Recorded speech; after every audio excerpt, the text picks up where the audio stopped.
Todos los peruanos que de alguna manera veían esperanza en las últimas elecciones, tarde o temprano empezarán también ya a enojarse un poco más. Hoy lo que vemos es cada vez más descontento social, ¿no? Un paro de transportistas, muchas movilizaciones en el sur por el alza del costo de vida. Creo que ya son primeros indicadores de cómo se va moviendo la población para mostrar su descontento con un gobierno que no está dando resultados, ¿no? Pero bueno, creo que también Cajamarca sigue esperando grandes proyectos, ¿no?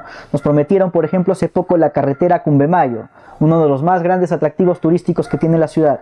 Aún no la vemos, ¿no? Y aún no nos explican. La municipalidad dijo que iba a instalar otra planta de oxígeno. ¿Dónde quedó, no?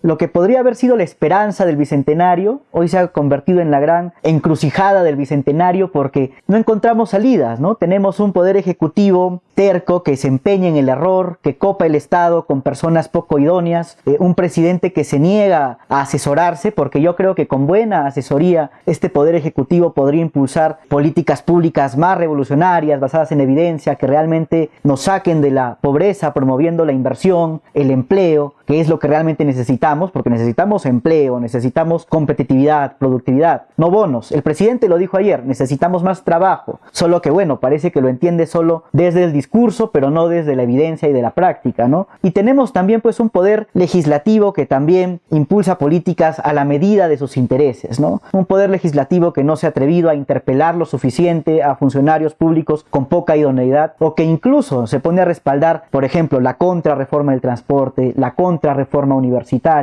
Últimamente quieren aprobar un nuevo retiro de las AFPs con todo lo que eso significa para la visión del país a nivel internacional, ¿no? Calificadoras de riesgo ya han empezado a bajarle la calificación al país porque empezamos a ver de que la inestabilidad política, la crisis generalizada, el golpe de la pandemia, más la poca habilidad que hoy tenemos para impulsar políticas públicas eficientes, ya no nos hacen un país tan confiable, ¿no? Entonces, un legislativo también torpe, que no fiscaliza correctamente al gobierno, que se autosabotea, que opta más por el histrionismo que por la ejecución, no nos suma, ¿no? ¿Cuál sería una primera solución? Que poder ejecutivo y legislativo se pongan de acuerdo en reformas estructurales. Pero eso es imposible si es que realmente nuestros actores políticos siguen defendiendo sus propios intereses o siguen en algunos casos ya librándose de la cárcel o huyendo de la justicia. Hoy ya vemos a varios prófugos, a pesar de que han estado en el gobierno hace pocos meses, ya los vemos prófugos.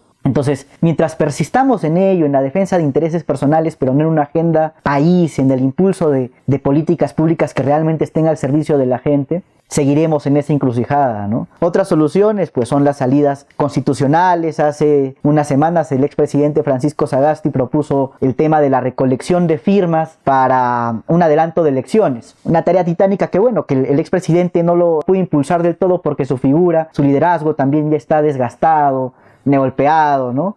A pesar de que su gobierno fue solo de transición. Dentro de los líderes de la oposición tampoco vemos figuras frescas que realmente sepan atender las demandas y las necesidades de la población, ¿no?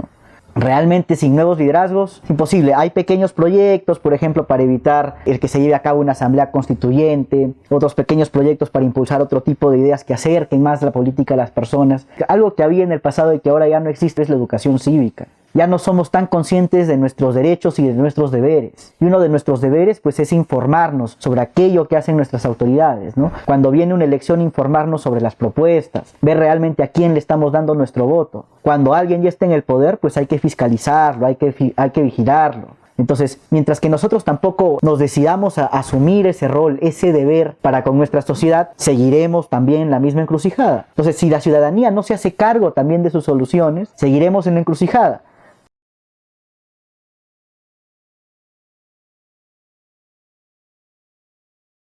Y los liderazgos de la oposición también pues no son los mejores, ¿no? A veces es como que estamos en una competencia de extremos. Extremos que se enfrentan en un país polarizado, con ausencia de liderazgos de centro, porque la gente decente no se quiere quemar dentro de una clase política que ya está bastante cochina, que ya está bastante sucia, bastante tocada.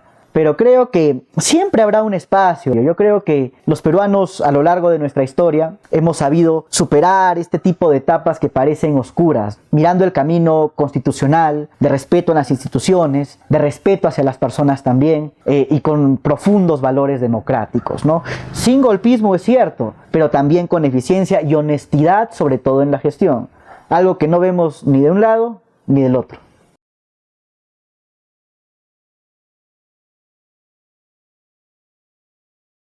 Mira, el país ha salido pues de una pesadilla terrible que fue la pandemia, ¿no? Que afortunadamente hoy, bueno, las cifras se empiezan a poner ya como etapa prepandemia, pero hemos vivido pues el fallecimiento de muchas personas, un sistema de salud totalmente colapsado, un aumento de desempleo fatal, el aumento de la informalidad, el aumento de la pobreza. Imagínate, en pobreza hemos retrocedido como 10 años atrás. Entonces, realmente hemos salido de una situación caótica, agravada ahora por una crisis política que no encuentra solución, ¿no?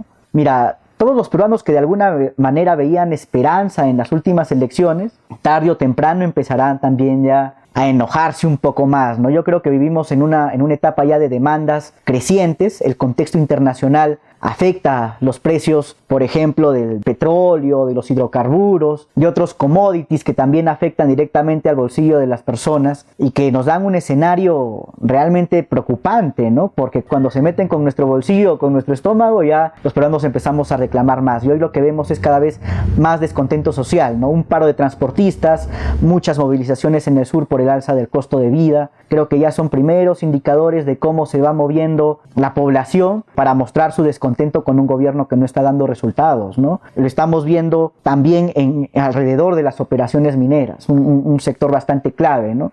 Las operaciones mineras del Perú representan el 10% del PBI nacional. Y hoy, en que el alza del precio de los minerales está al auge, estamos más bien nosotros cerrando proyectos mineros, suspendiendo proyectos mineros, paralizando proyectos mineros. La inversión no se visualiza de una manera optimista por la gran conflictividad social. Este gobierno se ha jactado en los últimos meses de gestionar los conflictos sociales de una manera buena, ¿no? Sin balas, han dicho ellos, en su forma de decirlo, ¿no? Pero ahora más bien vemos que su forma de gestión de los conflictos sociales han aumentado las demandas. El conflicto en el corredor minero del sur no tiene cuándo acabar, porque solucionas, o mejor dicho, pactas con una comunidad por aquí, luego se levanta esta otra de acá. En Cuajone hemos visto cómo recientemente han paralizado las operaciones mineras. Mucha incertidumbre al momento de invertir, ¿no? En un momento en el que el Perú podría ser una economía pujante. Yo recuerdo mucho cuando el Perú en el año 2008 se enfrentó a una grave crisis económica mundial y el Perú fue el único país de América Latina que creció 1% de su PBI cuando los otros estaban en negativo.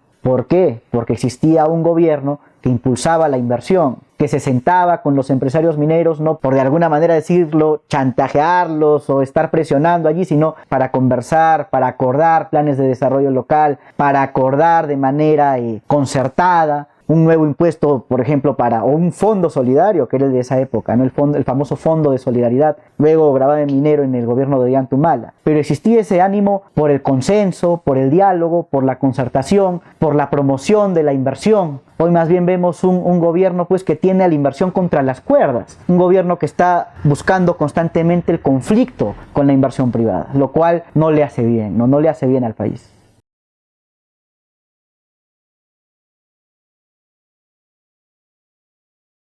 Yo primero siempre me refiero a la población, ¿no? Las gestiones subnacionales son ineficientes pues porque la población no se decide aún a exigir mucho más o porque nos conformamos muy poco. Como ciudadanos primero debemos convencernos de que merecemos más. Los cajamarquinos siempre tenemos que merecer más, ¿no?